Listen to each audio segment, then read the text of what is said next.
tajuk yang telah diberikan kepada saya ialah agama wahyu sebagai asas ketamadunan dan peradaban manusia. Saya melihat tajuk ini ialah satu pemilihan yang tepat oleh Akademik Watan untuk meneruskan agenda kepada Nusantara, kerana Nusantara memerlukan tajuk ini dahulu sebelum kita memasuki alam Nusantara. Justru agama wahyu sebagai asas ketamadunan dan peradaban manusia merupakan satu pemilihan topik yang wajar. Saya tidak ingin bercakap panjang tentang pengenalan dan sebagainya. Terus saya masuk kepada slide yang pertama, ya. Kita akan teruskan kepada kejadian manusia. Kenapa? Kerana dewasa ini kita banyak melihat, ya, kejadian manusia itu sentiasa dipaparkan hasil daripada evolusi yang dikemukakan oleh pihak Darwin. Pada hakikatnya, Darwin sendiri telah mengakui bahawasanya terdapat kesilapan besar dalam teori yang telah dikemukakan oleh beliau. Di antaranya ialah beliau mengatakan bahawasanya proses evolusi terhadap anak mata, terhadap telinga, terhadap hati dan brain tidak akan terjadi kerana proses itu terlalu complicated. Dia mengakui keadaan ini apabila ditegur oleh beberapa ahli saintis yang lain. Tapi malang sekali dalam waktu sekarang ini, anak-anak muda kita dengan senang mempamerkan di dalam YouTube dan di dalam media sosial tentang bahawasanya Adam alaihissalam itu terhasil daripada revolusi makhluk-makhluk yang sebelum itu. Justru itu saya terpanggil untuk memberi pandangan Al-Quran. Apa yang disebutkan oleh Al-Quran tentang kejadian manusia. Dan kita maklum bahawa Al-Quran itu sememangnya adalah kalam Tuhan. Tidak ada teragu padanya. La raiba fihi. La raiba fihi. Apa yang menarik di sini ialah pengkajian Al-Quran itu perlu disusuli dengan kefahaman nahwu yang sahih, kefahaman saraf dan semantik yang tepat. Justru dapat melahirkan informasi yang benar kepada masyarakat. Kita sama-sama pergi kepada Al-Baqarah ayat 30. A'udzubillahi minasyaitonirrajim. Wa idz qala rabbuka lil malaikah inni ja'ilun fil ardi khalifah. Qalu ataj'alu fiha man yufsidu fiha wa yasfiku ad-dima wa nahnu nusabbihu bihamdika wa nuqaddisu lak. Qala inni a'lamu ma la ta'lamun. Di sini terdapat 4 clue yang menunjukkan bahawasanya Adam alaihissalam itu adalah makhluk baru. Dia bukanlah makhluk yang disebut oleh Darwin itu, ataupun siapa yang makhluk yang sebelum itu memang wujud, ya, tetapi ini menunjukkan bahawasanya Adam alaihissalam itu makhluk baru. Kita ambil 4 clue di sini, ya. Perkataan ja'ilun, perkataan ataj'alu, perkataan man dan perkataan wa yasfikud dima. Apa yang dimaksudkan dengan ja'ilun? Ja'ilun itu dia panggil isim fa'il. Isim fa'il kalau mengikut kaedah nahwu Arab, dia menunjukkan seperti fa'il mudhari', iaitu present tense. Present tense di sini. Seolah-olah dia mengatakan ini sesungguhnya aku. Ini itu adatul taukid. Adatul taukid bermaksud sesungguhnya aku. Ini kata-kata Tuhan. Aku sekarang ini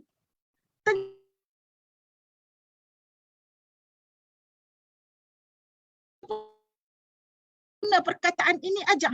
Kenapa? Perkataan dramatik. Ja'ilan itu bermakna aj'alu ataupun yaj'alu.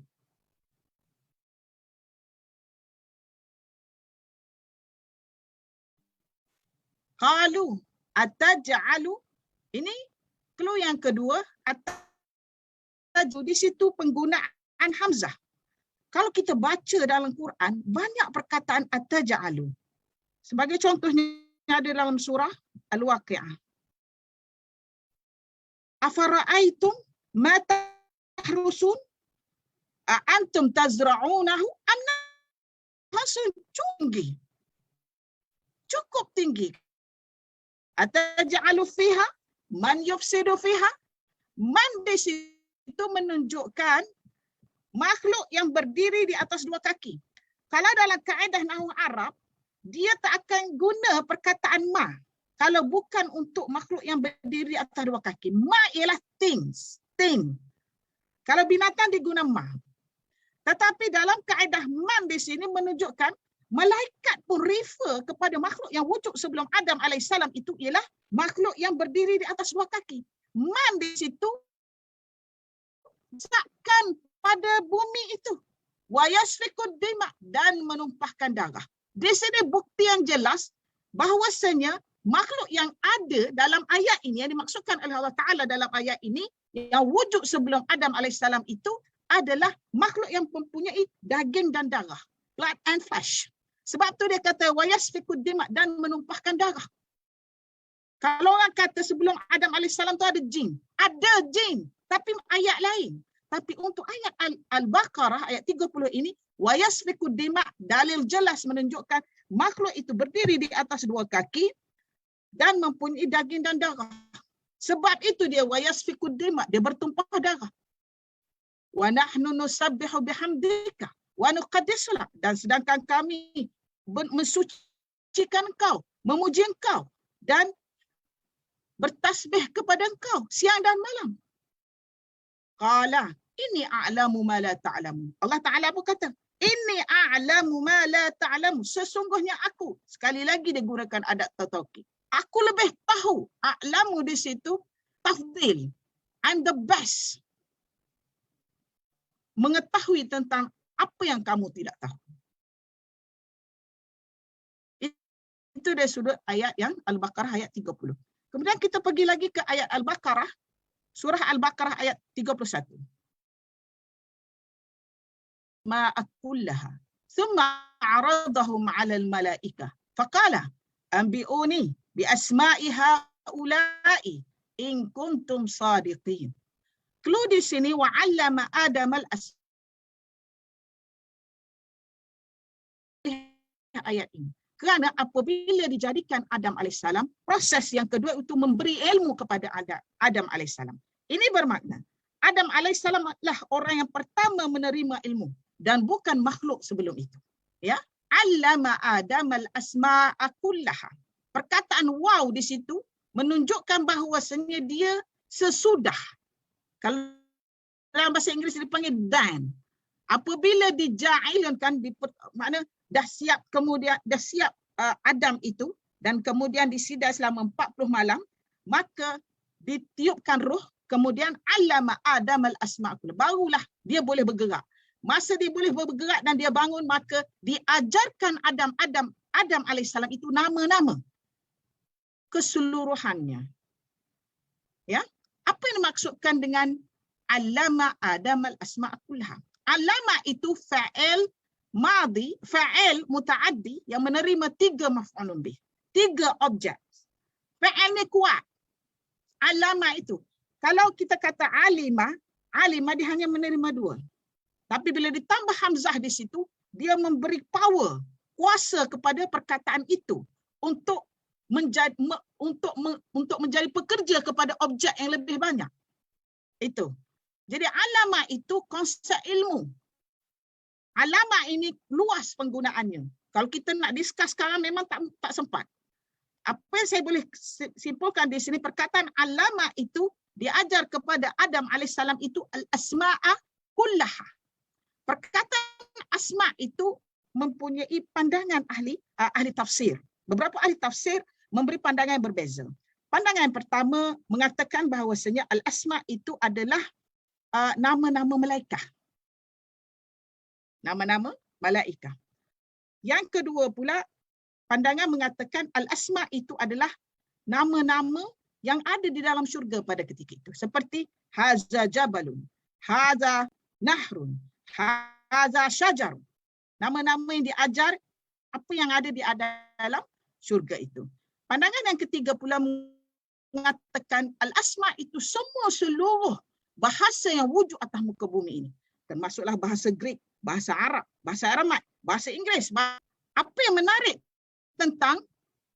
tentang ayat ini adalah wa'allama Adam al-asma'a kullaha. Di sini ialah pengajaran Allah dalam itu adalah isim-isim, nama-nama, dan yang melihat tidak diajar perbuatan di sini kerana tiada orang lagi yang seperti Adam AS. Maksud seperti Adam AS adalah mempunyai jisim, mempunyai darah, daging, serta sekarang dah diletak sebagai aklun. Ada lagi makhluk yang seperti Adam pada ketika itu. Sebab itu diajarkan nama-nama. Kerana isim memerlukan kepada refleksi. Isim, fa'il jika diajar memerlukan kepada refleksi. Mesti ada seorang lagi untuk dia melakukan perbuatan itu. Tetapi masalahnya tak ada lagi orang lain kecuali Adam AS. Ini bukti jelas menunjukkan bahawasanya Adam AS lah manusia yang pertama yang dijadikan oleh Allah Subhanahu wa ta'ala. Dan tidak ada orang lain yang seperti Adam lagi pada ketika itu. Maknanya pada masa wa'allama Adam al-asma'a kullaha ini, Hawa alaiha salam pun tidak dijadikan lagi. Allah Ta'ala bagi dia ilmu dulu, kemudian baru bagi dia pasangan. Terusnya kita pergi ke Al-Baqarah ayat 38. Qulna ihbitu minha jami'an fa imma ya'tiyanna minni alaihim wala. Di sini menunjukkan bahawasanya pada waktu ayat ini disebut ini, maknanya Allah Ta'ala sudah mengeluarkan Adam AS dan Hawa itu daripada syurga. Kalau ikut daripada perkataan qulna biltu itu menunjukkan perkataan dari sudut semantik adalah turun. Maksud di sini kalau perkataan kalau kita kata hubutut ta'ir. Hubutut ta'ir mendaratnya kapal terbang.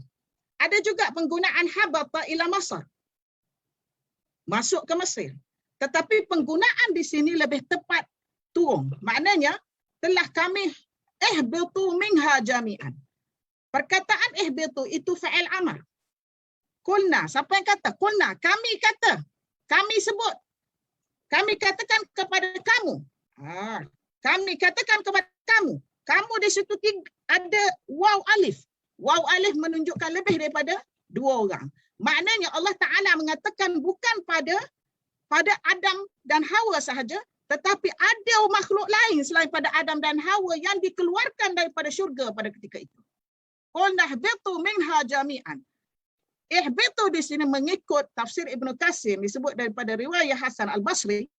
Dia mengatakan bahawasanya ihbitu itu adalah Adam alaihissalam, Hawa alaihassalam, Iblis dan Sepan ataupun ular. Dalam bahasa Arab disebut Al-Hayyah. Jadi di sini betul lah penggunaan waw di sini menunjukkan ada benda lebih daripada dua yang dihalau daripada syurga itu. Mengikut Hasan Basri dan beberapa pandangan ahli tafsir yang lain, termasuk juga Ibnu Abbas, dia mengatakan bahawasanya ihbitu di situ ialah Adam alaihissalam telah diturunkan di Sarandib. Di Sarandib. Sarandib ini ialah satu kepulauan yang dekat dengan India. Dia kata Jaziratul Hind. Dia sebut dalam tafsir Jaziratul Hind. Sarandib ini dulunya namanya Sarandib. Kemudian ditukar kepada Ceylon. Apabila dia keluar daripada India pada tahun 1948. Kemudian ditukar kepada Sri Lanka pada tahun 1972. Dulu namanya ialah Sarandib. Bumi itu. Ya. Dan kita perlu faham pada waktu itu kedudukan bumi ini dia tidak ada pulau. Tidak ada pulau. Dia melekat tu antara Sri Lanka dengan India. Bila pulau itu muncul? Apabila berlaku gempa demi gempa. Ya, gempa demi gempa berlaku, maka dia terpisah, maka jadi pulau-pulau yang kecil. Dulu daratan dan lautan itu berasingan, tidak ada pulau. Jadi justru itu Adam alaihissalam telah diturunkan di India. Sebab tu ahli-ahli tafsir menyebut Sarandip itu di India. Dan sekarang ini ialah Sri Lanka. Tempat yang diturun bernama Baus. Baus. Bawauza. Baus. Nama tempat yang dia itu tapak kaki dia tu. Okey. Ihbitu minha jami'an. Dan Hawa alaihissalam mula diturunkan di Jeddah, di Arabia. Adapun iblis itu diturunkan di Bastiman, Iraq. Dan ular yang disebut itu, kalau kita baca Bible, dia tak sebut ular. Dia sebut serpent, S-E-R-P-E-N-T. Serpent itu diturunkan di Isfahan, Iran. Justru, apa perbezaan antara snake dan serpent? Kalau kita tengok dalam kamus, mesti ada perbezaan. Ya, saya melihat penggunaan serpent itu lebih simbolik. Sebab dalam bahasa Arab dia sebut al-hayah, dia tak sebut al-af'a' atau al-su'ban.